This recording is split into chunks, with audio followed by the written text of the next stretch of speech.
Hello everyone, चलिए आज का पार्ट 13 शुरू करती हूँ। शिवसान पागलों की तरह यूबिन के पीछे भागा।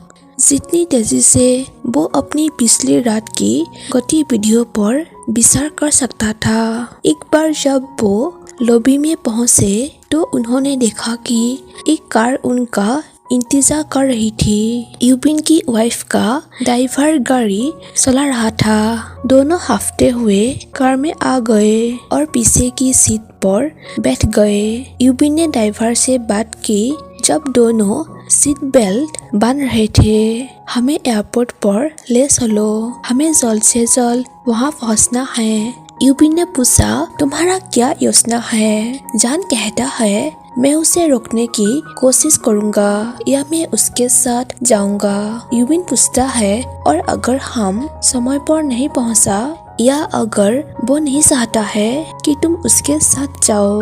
जान कहता है, मैं एक प्लेन लूंगा और उसका पीछा करूंगा। यूबिन मुस्कुराया। जाहिर तौर पर जान के जवाब से संतुष्ट था। जान ने शुरू किया, मुझे अपने डॉक्यूमेंट्स की आवश्यकता होगी, लेकिन एक बहुत ही आत्मसंतुष्ट यूबिन ने उसे अपना पासपोर्ट, वीजा और अन्य आवश्यक चीजें सौंपते हुए बाधित किया।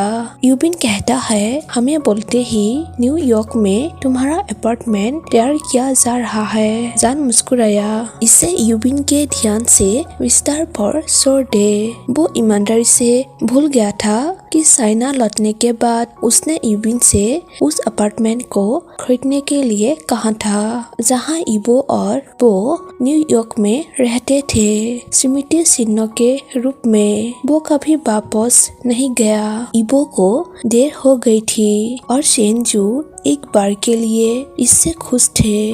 वो कल रात से ही यूबिन के कांटेक्ट में था। उन्होंने आशा व्यक्त की कि वो इस पागलपन को रोकने के लिए समय पर पहुंचे। उनके लिए सिर्फ बात करना इतना मुश्किल क्यों था? यह उससे परे था। वो इबो को कभी दोबारा उस भयानक स्थिति में नहीं देखना चाहते थे। इसीलिए वो जो कुछ भी कर सकता था वो करेगा, लेकिन वे बात नहीं करेगा, चाहे कुछ भी हो। इबो अंत में मत को गर्माहट देते हुए दिखाई दिए। शेनजू उसका वेट कर रहा था। शेनजू ने उनका अभिवादन किया। इबो ने उसकी ओर शर्मिंदगी और से देखा। इबो कहता है, क्षमा करे, कल बिल्कुल नींद नहीं आई। शेनजू कहता है, मैं तुम्हारे बारे में चिंतित था, यू क्यान ने मुझसे कहा। इबो कहता है, हाँ वो बहुत अच्छा दोस्त है, उसने मेरी बहुत मदद की। शेनजू पूछता है, क्या तुम मुझे बताओगे कि वो सब क्या था? इबो जवाब देता है, जान और मेरे बीच एक गलतफहमी हुई थी। मैंने तुमसे बात करने के बाद थोड़ी देर बाद उससे बात की। उसने आगे और नहीं कहा।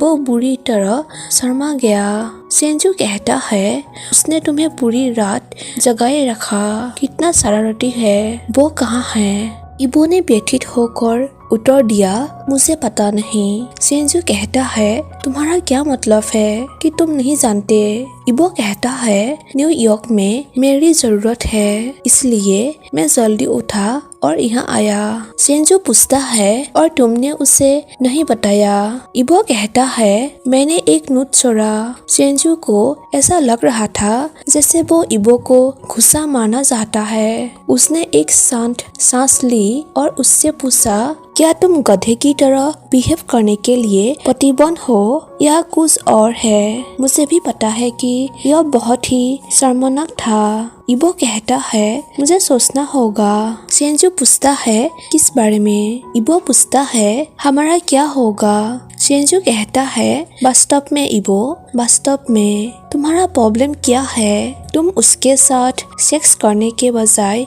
उससे बात क्यों नहीं करते? क्या यह वास्तव में इतना कठिन है? इबो ने उसका उत्तर नहीं दिया। वो सचमुच परेशान लग रहा था। उस क्षण प्लेन बहुत धीमी गति से चलने लगा। फ्लाइट कैप्टन ने ऐसे अनाउंस कर दी जिसकी वास्तव में किसी को परवाह नहीं थी। इस बीच जान और यूबिन एयरपोर्ट पहुंचे। यूबिन को पहले ही बता दिया गया था कि प्लेन उड़ान भरने के लिए तैयार है। वो कार से बाहर निकले और उस उड़ान के लिए निर्धारित लैंडिंग स्ट्रिप की ओर भागा। चेंजू ने यूबिन को हर आवश्यक डिटेल दिया था। चेंजू ने पहले ही सिक्योरिटी गार्ड को रिश्वत दे दी थी ताकि वो समय पर प्लेन तक पहुंच सके। प्लेन के हिलते ही जान पावरलेस हो गया। वो बहुत करीब था। उसे रोना आ रहा था। यूबिन ने गुस्से से उसकी ओर देखा। क्या तुम मूर्ख हो? तुम किसकी वेट कर रहे हो? जान ने यूबिन की बातों पर रिएक्ट दी और डरना शुरू कर दिया। वो प्लेन का पीछा करते हुए और चिल्लाते हुए डर रहा था। वो तब तक डरता और चिल्लाता रहा जब तक कि उसे चलते हुए प्लेन के साथ जोड़ा नहीं गया। चेंजू और इबो ने आखिरकार उस पर ध्यान दिया। चेंजू ने कहा, तुम्हें उनसे बात करने की आवश्यकता है। इबो हिचकिचाया। चेंजू ने कहा, ठीक है, मेरे पास है। चेंजू ने पायलट को चिल्लाते हुए कहा, यह बकवास बंद करो, हमें अब बाहर निकलने की जरूरत है। इबो ने पूछा, तुम क्या कर रहे हो? चेंजू कहता है, नहीं इबो, तुम क्या कर रहे हो? मुझे विश्वास नहीं हो रहा है कि तुम उससे बात नहीं करना चाहते। इबो ने नाराज होकर पूछा, तुम उसमें इतनी इंटरेस्ट क्यों रखते हो? चेंजू लड़खड़ाया, क्योंकि बहुत हो गया, काफी है। सुनो गधे, मैं एक प्रॉमिस तोड़ने जा रहा हूँ। जब चेंजू बात कर रहा था, प्लेन धीरे धीरे स्पीड खो रहा था। चेंजू ने कहा, उन्होंने हार्वेट के लिए पे किया। मेट में वो पार्टी याद है जब तुमने उसे अपने बॉस के रूप में मुझसे मिलवाया था? जब वो अकेला था तो मैंने उससे कांटेक्ट किया।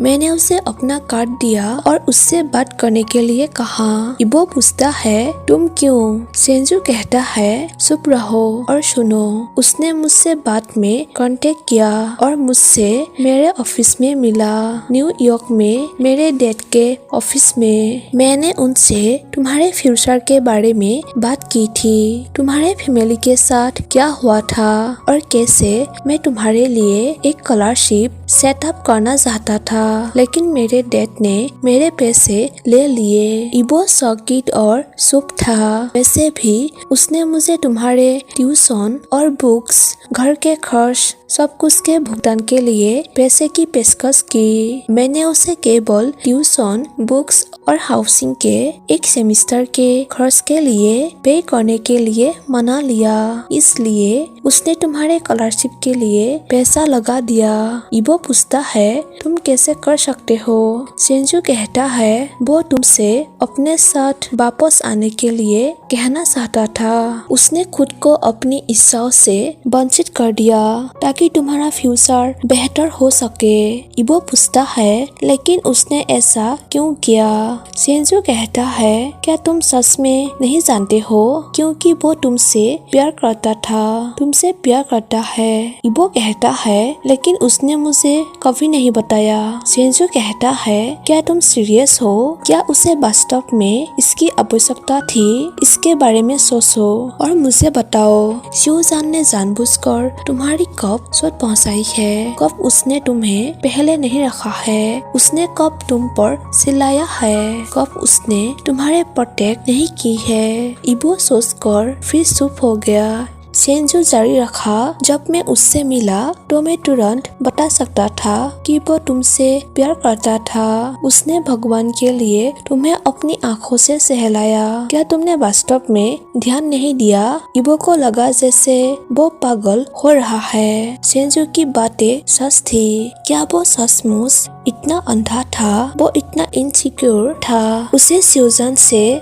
कंफर्ट की जरूरत थी। जब यह स्पष्ट होना चाहिए था कि शिवजान उससे प्यार करता था, लेकिन क्या वो अब भी उससे प्यार करता था? वो एक झटका था। उसने उसे एक नोट छोड़ा था, बस एक नोट। इबो अपने होश में आया। जान वहाँ था, उस प्लेन के बाहर वेट कर रहा था। वो मुड़ा और प्लेन की ओर चलने लगा। वो छोटी हवाई सीढ़ी से उतरा और जान के पास पहुँचा। जान हाफ रहा था। हवा की कमी थी। वो अपने पूरे जीवन में कभी भी इस तरह नहीं दौड़ा था। वो अपनी सांसों पर नियंत्रण पाने की कोशिश कर ही रहा था कि तभी उसने इबो को अपनी ओर आते देखा। उसके चेहरे पर गंभीर भाव थे। इबो शिवजान के सामने रुक गया। उसके चेहरे पर एक इशारा था। जान घबरा गया। वो नहीं जानता था कि उनकी बहुत जरूरी बातचीत कैसे शुरू की जाए। इबो ने चुप्पी तोड़ी। क्यों जान हैरान में था। शुरू में उन्हें समझ नहीं आया कि इबो किस बात का जिक्र कर रहे हैं। इबो ने शिवजान के रेपेल को पकड़ लिया और उसे खींच लिया। इबो व्यवहारिक रूप से चिल्लाया, तुमने मुझे सिर्फ फकिंग यस के लिए अपने प्यार से इनकार क्यों किया। जान पहले और उसकी अभिव्यक्ति पर बहुत हैरान हुआ। फिर उसकी आंखें नम हो गई। आखिरकार समझ में आ गया। जान कहता है, मुझे खेद है। मैं चाहता था कि तुम स्वतंत्र रूप से जियो। मुझे इस विचार से नफरत थी कि किसी दिन तुम हमें पछतावा कर सकते हो। अफसरों को खोने के बारे में सोचकर इबो ने हक्का बक्का होकर उसकी ओर देखा। फिर उसने उन आंसुओं को झपका दिया जो उनकी आंखों से झलकने वाले थे। तुम मूर्ख हो जान, हमें कैसे पछता सकता हूँ। मैं तुमसे प्यार करता हूँ। जान के दिल की धड़कन रुक गई। बस इतना ही था पुष्टिकरण। उसे 6 साल की पीड़ा को रोकने की जरूरत थी। जान ने कहा, क्या तुम अभी भी। मैं डर गया था। इबो ने तब देखा। क्या जान को पता था। वापस उसने पूछा, क्या तुम्हें पता था। जान ने केवल सिर हिलाया। उसका मन उस मधुर क्षण से वापस चला गया। जान कहता है, उस रात जब तुमने वो तस्वीर ली तो मैं जग रहा था। उसने कबूल किया। इबो वास्तव में नहीं जानता था कि वो जान को मुक्का मारना चाहता था या उसे सुनना चाहता था। उसने पूछा, और यह जानते हुए भी तुमने हमें नकारा। जान ने हड़बड़ाया और फिर पश्चाताप और कोमलता से भरा उसने उत्तर दिया, माय लव, मैं तुम्हें दुनिया देना चाहता था। इबो के चेहरे पर एक कड़वी मुस्कान आ गई। इबो कहता है, लेकिन तुम मेरी दुनिया हो, मेरा पूरा यूनिवर्स। आखिरी में जान धीरे से मुस्कुराया। जान कहता है, और तुम मेरे हो। मैं तुमसे प्यार करता हूँ। मैंने इतने लंबे समय से बहुत प्यार किया है। और जान ने इबो को गले लगा लिया। इबो के गले में अपना चेहरा छिपा लिया। वो कहता है, अरे हाँ, वो गिटार जुड़ी हुई चीज मेरे लिए शून्य थी। जिस क्षण मैंने तुम्हें सुना था, प्यार बाद में आया। मुझे वास्तव में पता नहीं कब। इबो ने आखिरकार उस सांस को बाहर निकाल दिया जिसे वो नहीं जानता था कि वो पकड़ रहा है। उसने जान के चेहरे को अपने हाथों से सहलाते हुए कहा, इससे अब कोई फर्क नहीं पड़ता।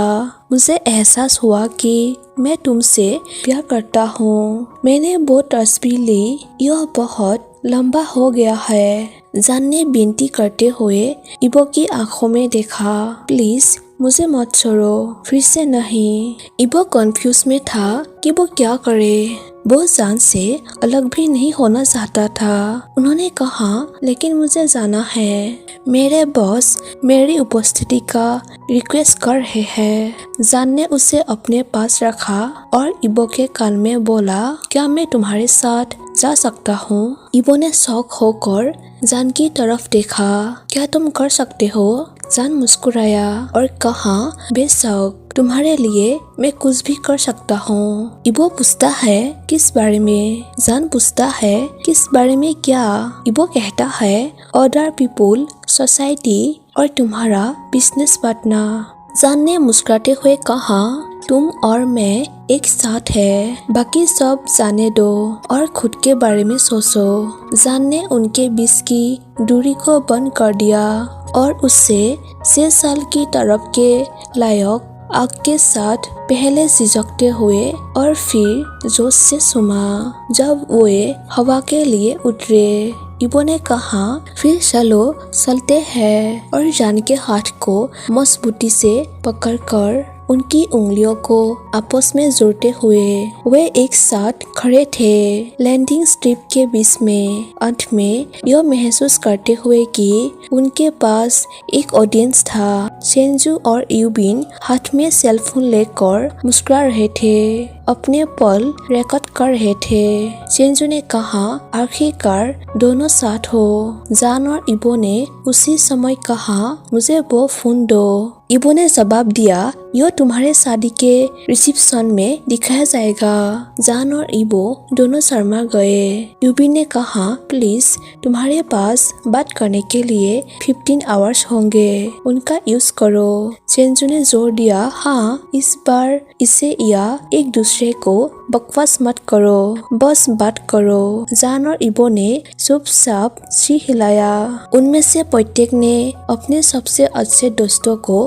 गले लगाया और उन्हें धन्यवाद दिया। वो अपने फ्रेंडली ड्यूटी से ऊपर और परे चले गए थे।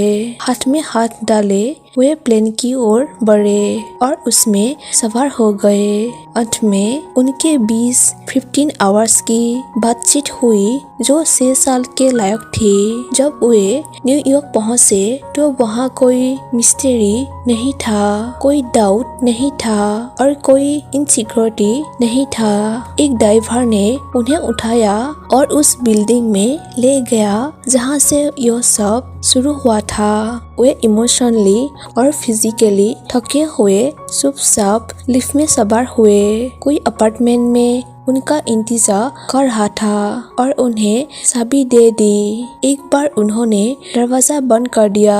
इबो ने कहा अंत में हम अकेला है एक साथ। जान ने कहा मुझे प्रॉमिस करो तुम फिर से नहीं जाओगे। उसकी आवाज में हताशा का संकेत है। इबो ने कहा माय लव कभी नहीं, हम साथ रहेंगे हमेशा के लिए। वे एक दूसरे की बाहों में सो गए, थके हुए लेकिन पूरी तरह से खुश। सो गाइस ये फैन फिक्शन यहीं पर एंड हो जाती है और इसके बाद मैं जो फैन फिक्स शेयर करने वाली हूँ वो 1 आवर्स होगी, जो कि 1 शॉट होगी और वो मूवी की तरह होगी जो मैं एक्सप्लेन करूंगी। उसका वीडियो भी आप लोग को देखने मिलेगी और उस फैन फिक्स मूवी को मैं जल्द ही जल्द शेयर करने वाली हूँ। और इस तरह की वीडियो देखने के लिए मेरे चैनल को सब्सक्राइब कर दीजिए और इसी के साथ मैं इस वीडियो को यहीं पर एंड कर देती हूँ। So thank you for watching my video. Bye bye.